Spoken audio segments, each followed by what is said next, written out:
Serial مورا کی آنے والی ایپیسوڈ کافی زیادہ دلچسپ ہونے والی ہے، کیونکہ آگے ہم کو دیکھنے کو ملے گا جو علیزے ہے وہ جس طریقے سے اس گھر میں آئی تھی اپنی بہن کا بدلہ لینے کے لیے، اور وہ ہو رہی ہے اب ان سب چیزوں میں کامیاب، اور سکندر پھنس چکا ہے بہت ہی زیادہ بری طریقے سے، کیونکہ علیزے کی چالوں نے سکندر کی چالوں کو پیچھے کر دیا ہے، اور سکندر کو اب یہ بات سمجھ نہیں آ رہی ہے کہ یہ میرے ساتھ ہو کیا رہا ہے، کیونکہ سکندر کو اس نے اس طریقے سے الجھا دیا ہے کہ وہ خود ہی پریشان ہے۔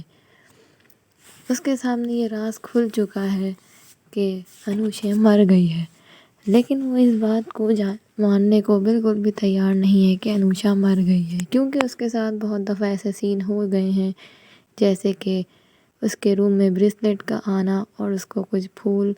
اور کارڈ وغیرہ آنا، جس سے اس کو اندازہ ہوا ہے کہ یہ سب تو مجھے انوشا نے بھیجے تھے، تو انوشا مر کیسے سکتی ہے، اور وہ یہ سمجھنے لگتا ہے کہ یہ سب لوگ میرے ساتھ کوئی نہ کوئی کھیل کھیل رہے ہیں، انوشا زندہ ہے۔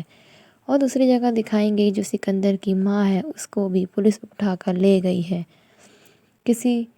گبن کے چکر میں، کیونکہ اس کی ماں پہ کچھ فراڈ کے کیسز بھی لگائے گئے ہیں۔ تو یہ والی بات سن کے سکندر اور حمزہ کافی زیادہ دونوں پریشان ہو جاتے ہیں، کیونکہ دونوں کی وہ ماں ہے،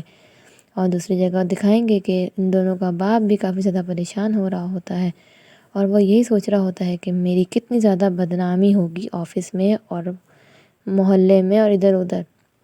میرے اٹھنے بیٹھنے میں لوگ کیا بولیں گے کہ میری بیوی پولیس کچہری کے چکر کاٹ رہی ہے اور وہ اس وقت جیل میں ہے۔ تو اتنی ہی دیر میں اس کی بیٹی بھی آ جاتی ہے اور کہتی ہے کہ آپ ان سب چیزوں سے اتنا ڈر رہے ہیں، جو ہو چکا ہے یہ دیکھیں، ساری ریکارڈنگ لا کے اپنے باپ کو دکھا دیتی ہے، جس پر اس کا باپ دیکھ کے کافی زیادہ حیران ہو جاتا ہے، اور ان کے ابا کی طبیعت بھی کافی زیادہ خراب ہو جاتی ہے، اور وہ سکندر کو کہتے ہیں کہ سکندر کچھ بھی کرو، جلد از جلد اس کو باہر نکالو، کیونکہ ارمین کا اندر رہنا بالکل بھی ٹھیک نہیں ہے، کیونکہ ہماری بالکل بھی عزت ختم ہو جائے گی۔ اور دوسری جگہ دکھائیں گے علیزہ کافی زیادہ خوش ہے، اور وہ یہ سوچ رہی ہے کہ جو کچھ ان لوگوں نے میری بہن کے ساتھ کیا ہے، اب ان سب کا قرضہ چکانا ہے، یہ مکافات عمل ہے، جو بوگے وہی کاٹو گے۔ اور دوسری جگہ دکھائیں گے کہ سکندر ہے، اب وہ دھیرے دھیرے اس کو شک ہوتا جا رہا ہے علیزے کے اوپر کہ یہ ساری چالیں بھی اس علیزے کی ہی ہو سکتی ہیں، کیونکہ انوشا کو بھی اب اپنی غلطی کا احساس ہو گیا ہے، اور وہ یہی سوچتی ہے کہ میں نے بہت غلط کیا ہے انوشا کے ساتھ، مجھے ایسا نہیں کرنا چاہیے تھا، میں تو خود ایک لڑکی تھی، اور ایک لڑکی ہو کے میں نے اس لڑکی کی زندگی برباد کر دی، اور صرف سکندر کے چکر میں، سکندر کی باتوں میں آ کر مجھے تو سکندر کو بھی یہ سب کرنے سے روکنا چاہیے تھا، لیکن میں نے سکندر کا ساتھ دیا۔ یہی بات اب اس کو اندر ہی اندر ختم کر رہی ہے۔ اور دوسری جگہ دکھائیں گے جو عریشہ ہے، وہ اب خاموش ہو کے بیٹھ گئی ہے، وہ اب کسی معاملے میں نہیں بولتی، اور جو اس کی بہن ہے